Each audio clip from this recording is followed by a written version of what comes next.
Financial management is concerned with optimal procurement and deployment of funds, and with the objective of wealth maximization, the finance manager needs to take 3 financial decisions. And those decisions are financing decision, dividend decisions, and investment decisions. Investment decision can be further classified into capital budgeting decision and working capital management. In work capital budgeting decision, we have already discussed the meaning and importance of capital budgeting. Meaning of capital budgeting we have already discussed in part 1. So I, Nilima Mehta, welcome you to Financial Management Part 2, where we are going to discuss the factors affecting capital budgeting decision and factors affecting requirement of fixed capital. As far as capital budgeting is concerned, we know that capital budgeting is related to investment in fixed assets, plant and machinery, land and building, and furniture and fixtures. इसके साथ साथ it is also related to when we have to make a selection, a choice out of project A, project B, project C.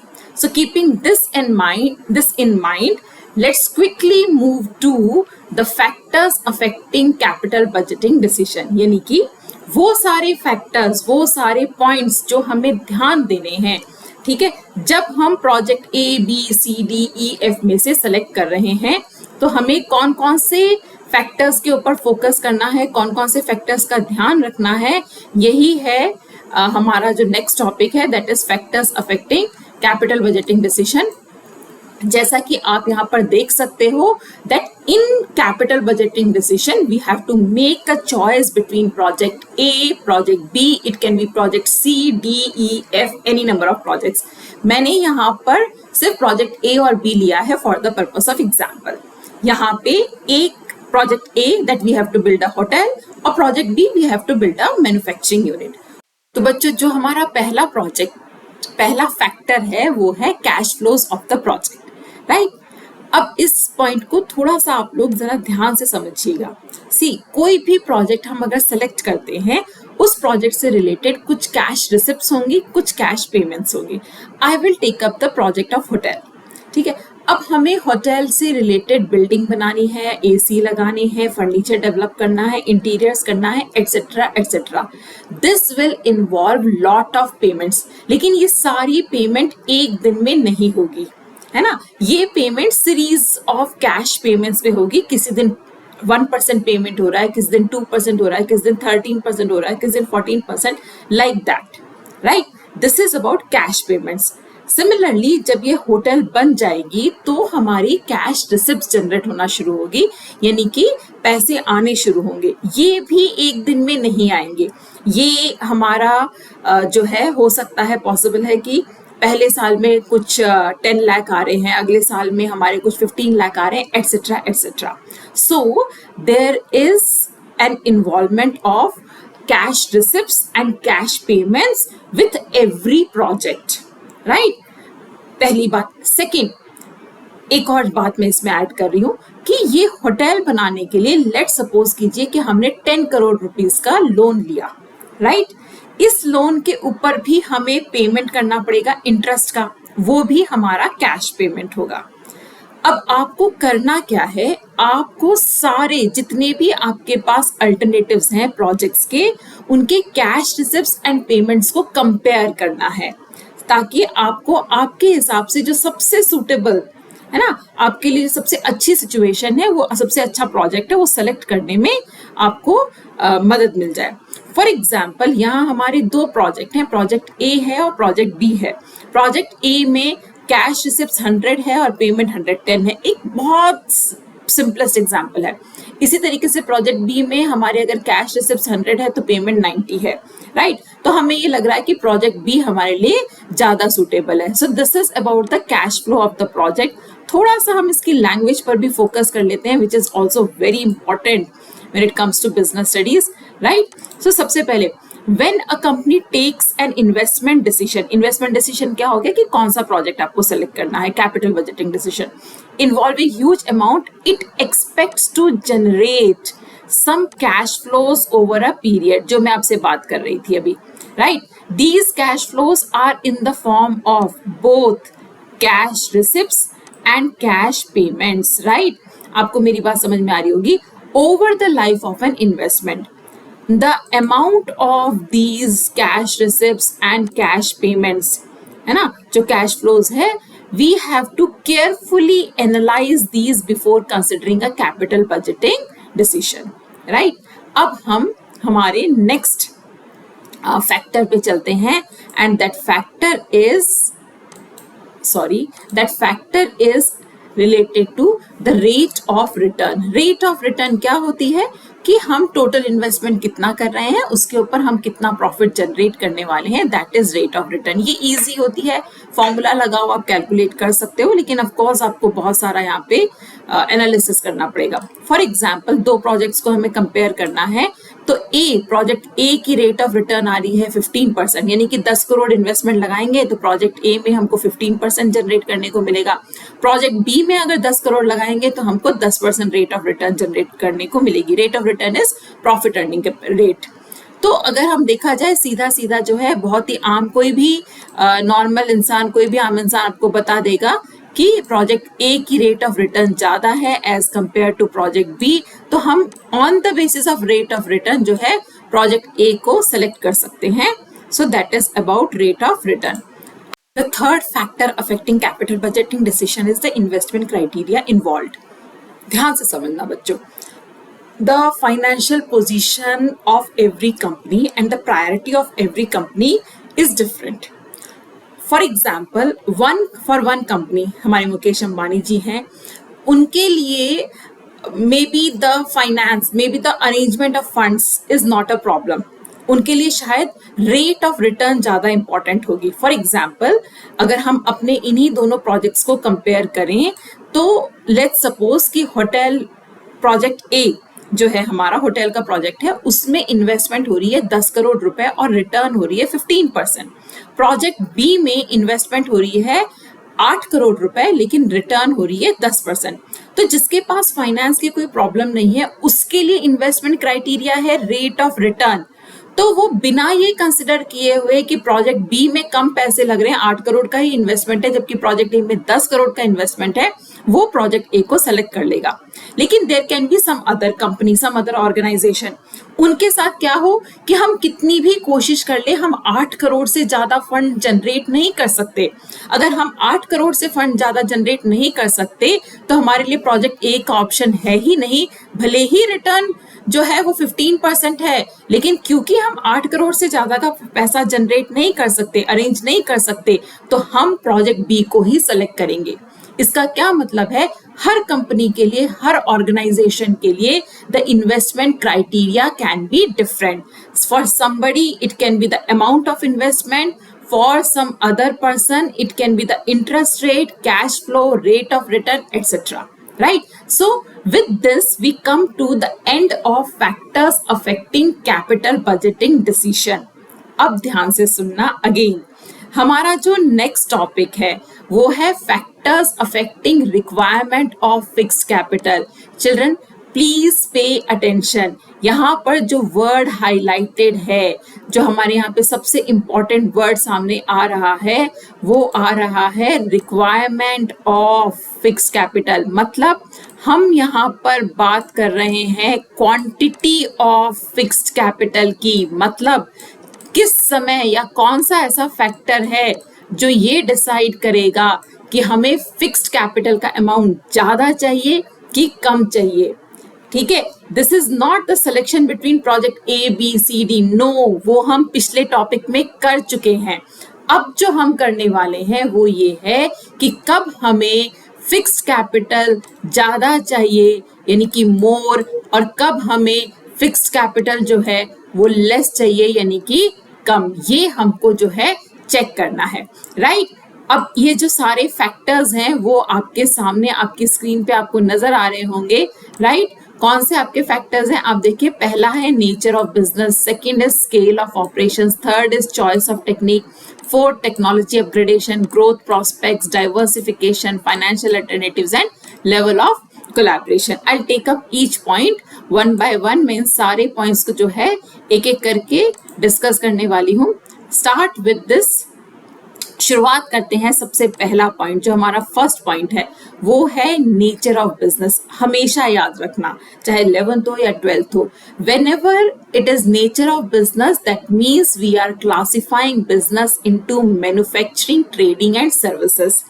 और किस case में ज्यादा fix capital चाहिएगी? Obviously हमें manufacturing के case में सबसे ज्यादा फिक्स कैपिटल चाहिएगी। क्यों? क्योंकि प्लांट एंड मशीनरी इन्वॉल्व है, आपको मशीन लगानी पड़ेगी जो कि आपका प्रोडक्ट मैन्युफैक्चर करेगी। उससे थोड़ी कम हमको ट्रेडिंग में चाहिएगी और सबसे कम हमको सर्विसेज में चाहिएगी। So I repeat, when it comes to nature of business, हम यहाँ पर कह रहे हैं कि सबसे नेचर ऑफ बिजनेस के बेसिस पे जो तीन हमारे क्लासिफिकेशन वो है मैन्युफैक्चरिंग, ट्रेडिंग एंड सर्विसेज। सबसे ज्यादा मैन्युफैक्चरिंग में चाहिएगा। क्यों सबसे ज्यादा मैन्युफैक्चरिंग में चाहिएगा? वो इसलिए सबसे ज्यादा मैन्युफैक्चरिंग में चाहिएगा क्योंकि हम यहाँ पे प्लांट एंड मशीनरी में इन्वेस्ट करते हैं, उससे थोड़ा कम ट्रेडिंग में और उससे थोड़ा कम सर्विसेज में। इसका भी रीजन ये है कि ट्रेडिंग के केस में हमें at least I will say warehouse बनाना पड़ सकता है स्टोर करने के लिए। अगर आपके पास शोरूम है तो आपको शोरूम, मतलब अगर आप सिर्फ सेल्स कर रहे हो तो शोरूम, दुकान लेनी पड़ेगी आपको एंड शोरूम लेना पड़ सकता है, उसमें एसी लगाना पड़ सकता है, वो सारा आपका एक्सपेंडिचर होगा। सर्विसेज के केस में लीस्ट होती है, ये बात हमेशा याद रखना, फिर वो चाहे ट्रांसपोर्टेशन सर्विसेज हो या कोई और सर्विसेज हो। Next, when the scale of operations is at a large scale, definitely large scale पे आपको ज्यादा फिक्स कैपिटल चाहिए और स्मॉल स्केल पे आपको कम फिक्स कैपिटल चाहिए। अगर आप कैपिटल इंटेंसिव टेक्निक यूज करते हैं, what is the capital intensive technique? Use of machinery, more of machinery for manufacturing, तब आपको मोर यानी कि ज्यादा फिक्स कैपिटल चाहिए। और अगर आप लेबर इंटेंसिव कर रहे हैं यानी कि आप लेबर पे ज्यादा डिपेंडेंट है तो आपको फिक्स्ड कैपिटल कम चाहिए। टेक्नोलॉजी अपग्रेडेशन, अब इस पॉइंट को थोड़ा ध्यान से सुनना। जो पहले तो मैं ये बताती हूँ बच्चे गलती क्या करते हैं। बच्चे गलती ये करते हैं कि वो ये समझ लेते हैं कि हम जो है टेक्नोलॉजी चेंज हो रही है ना, तो ज्यादा चाहिए। ठीक है, लेकिन इसको आप थोड़ा सा और इन डेप्थ समझिए। इन डेप्थ का मतलब क्या है? We are currently talking about those business organizations who are involved in manufacturing of those products where you have to upgrade the technology on a continuous basis। जैसे आपका laptop, आपका mobile, ये ऐसी चीजें हैं आपके हर 6 महीने में, हर 1 साल में टेक्नोलॉजी को अपडेट करना ही पड़ता है। याद रखिए, अगर हमें हमारे फाइनल प्रोडक्ट को फाइनल प्रोडक्ट को अपग्रेड करना है तो जो मशीन इसको बना रही है हमें उसे भी अपग्रेड करना पड़ेगा। तो अगर आप ऐसे बिजनेस में हैं, कंप्यूटर, लैपटॉप, मोबाइल एटसेट्रा, तो fixed capital requirement will be मोर। और अगर आप ऐसे बिजनेस में हैं जहां पर बहुत ज्यादा अपग्रेडेशन की जरूरत नहीं है, नोटबुक्स हम अगर बना रहे हैं, पेंसिल या इरेजर बना रहे हैं, तो मंथली बेसिस पे या वेरी फास्ट एवरी ईयर या एवरी मंथ आपको कुछ ऐसा अपग्रेड करने की जरूरत नहीं है, तो वहां पे आपकी फंड रिक्वायरमेंट यानी कि फिक्स्ड कैपिटल रिक्वायरमेंट कम होगी। अब next, if the business is expecting और प्रिडिक्टिंग टू ग्रो, राइट, अगर आपको लगता है आने वाले टाइम पे आपका बिजनेस और बढ़ने वाला है, एक्सपैंड होने वाला है ना, आपकी ग्रोथ है, अगर ग्रोथ है मतलब आपको ज्यादा प्रोडक्शन करना पड़ेगा। अगर ज्यादा प्रोडक्शन आपको करना है तो आपको ज्यादा मशीन्स की जरूरत होगी। अगर ज्यादा मशीन की जरूरत होगी तो फंड रिक्वायरमेंट भी आपकी ज्यादा होगी, हायर फंड रिक्वायरमेंट होगी। लेकिन अगर आप कि बिजनेस की ग्रोथ अब जो है आने वाले टाइम पे एक्सपेक्टेड नहीं है, आपको नहीं लग रहा, सैचुरेशन पॉइंट आ चुका है, डिमांड जो है वो सैचुरेशन लेवल पे आ चुकी है, then fund requirement will definitely be less. अब आते हैं डाइवर्सिफिकेशन। डाइवर्सिफिकेशन का मीनिंग होता है to enter into new line of business. For example, आप अभी लेट्स से कि नोटबुक्स बना रहे हैं, अब आप बैग्स बनाना शुरू कर रहे हैं, फिर आप स्कूल शूज बनाना शुरू कर रहे हैं, स्कूल यूनिफॉर्म बनाना शुरू कर रहे हैं, या आप बिल्कुल ही नई लाइन ऑफ बिजनेस में जाना चाहते हैं, राइट। आप लेट्स से कि आप फोन बनाना चाहते हैं या कुछ और, आप कपड़े टेक्सटाइल बनाना चाहते हैं, टॉयज बनाना चाहते हैं, etcetera, that is diversification. Diversification मतलब न्यू बिजनेस लाइन। अगर न्यू बिजनेस लाइन है तो डेफिनेटली फिर से प्लांट एंड मशीनरी, ऑटोमोबाइल्स, आपको सब पे अलग से इन्वेस्टमेंट करनी पड़ेगी, तो fund capital requirement will be more. Diversification नहीं है तो आपको ज्यादा फंड्स की जरूरत नहीं है। नेक्स्ट पॉइंट को मेरे और भी थोड़ा ध्यान से समझिएगा, वो है लीजिंग फैसिलिटी। देखिए, जो हमारे फिक्स्ड असेट्स होते हैं, राइट, वो हम दो तरीके से जनरेट कर सकते हैं। कौन से दो तरीके हैं जनरेट करने का? पहला तरीका तो ये है कि हम उन फिक्स्ड असेट्स को परचेज कर सकते हैं। क्या कर सकते हैं? परचेज कर सकते हैं। दूसरा तरीका क्या है? हम उन फिक्स्ड असेट्स को लीज पर ले सकते हैं। लीज पर लेने को आसान भाषा में मैं आपसे कह देती हूँ, किराए पे लेते हैं, राइट। आपको लीज रेंटल्स पेमेंट करने पड़ेंगे टाइम टू टाइम पे। अगर आपके पास असेट लेने के लिए लीज फैसिलिटी अवेलेबल है, यानी कि you can get your asset by making payment of lease rentals, तो आपको पूरा फंड जो है पैसा उस असेट को बनाने में नहीं खर्च करना पड़ेगा। Fixed capital requirement will be less. For example, फिर से एग्जाम्पल ले लेते हैं, जमीन है आपके पास, ये जमीन आपको खरीदनी है तो आपको 1 करोड़ रुपए लगेंगे, लेकिन अगर आप लीज पे लेते हो तो आपको साल के 2 लाख रुपए या 3 लाख रुपए लीज पर देने पड़ेंगे। तो कब फिक्स कैपिटल रिक्वायरमेंट हमें कम चाहिए? जब फाइनेंसिंग अल्टरनेटिव यानी कि लीज फैसिलिटी अवेलेबल हो। अगर आपके पास लीज फैसिलिटी अवेलेबल नहीं है तो फंड रिक्वायरमेंट आपकी ज्यादा होगी। आपके पास कोई चॉइस नहीं है, आपको आपका असेट परचेज करना पड़ेगा। Last, level of collaboration. If there is facility of collaboration, अगर आप कोलैबोरेट कर सकते हैं तो आपकी फंड फिक्स कैपिटल रिक्वायरमेंट कम होगी। फॉर एग्जाम्पल, आपकी बुक्स में बैंक का एग्जाम्पल दे रखा है कि सारे बैंक्स जो हैं वो एटीएम शेयर करते हैं, तो सभी बैंक को हर जगह एटीएम लगाने की जरूरत नहीं है। एरिया वाइज एक एटीएम लगा दिया और सारे बैंक की सर्विसेज उस एटीएम से चल सकती हैं। तो कोलैबोरेशन है तो पैसा बच गया ना, आपको बहुत सारे एटीएम खोलने की जरूरत नहीं है, आप कोलैबोरेट कर सकते हो। मैं और भी एग्जाम्पल दे सकती हूँ कि सपोज कीजिए कि आपके पास एक अपना रिटेल बिजनेस है, ठीक है, आपकी रिटेल की शॉप है, राइट, और आप जो है अपनी शॉप को कोलैबोरेशन में शेयर करते हो, राइट। आप अपनी शॉप में आपके रिटेल गुड्स भी रखते हो, दैट इज सपोज कीजिए किराना का सामान है, आप किराने का सामान रखते हो, साथ साथ में आप एक जो है स्टेशनरी वाले को भी अपनी जगह देते हो, प्रोवाइड करते हो कि वो स्टेशनरी वाला अपने जो स्टेशनरी प्रोडक्ट्स है वहां से बेच सके। ये भी कोलैबोरेशन है। जब भी इस तरीके की कोलैबोरेशन फैसिलिटी अवेलेबल होगी, आपकी फिक्स कैपिटल रिक्वायरमेंट हमेशा कम होगी। और अगर ऐसी कोलैबोरेशन फैसिलिटी अवेलेबल नहीं है, no collaboration, fix capital requirement will be more. So with this point we come to the end of the factors affecting requirement of fixed capital। मैं फिर से वही कहूंगी, आपको सब्सक्राइब करना है कीजिए, नहीं करना है मत कीजिए, लेकिन एक एक पॉइंट को अच्छे से समझिए। बिजनेस स्टडीज पढ़ने में लगता है थ्योरी है, लेकिन अगर रियल टर्म्स पे देखा जाए तो एक्सट्रीमली प्रैक्टिकल है। ये सब चीजें आपके आसपास हो रही है, आपके सामने हो रही है, ऑब्जर्व कीजिए, आपको ये सब बहुत ज्यादा रिलेवेंट लगेगा। बाय।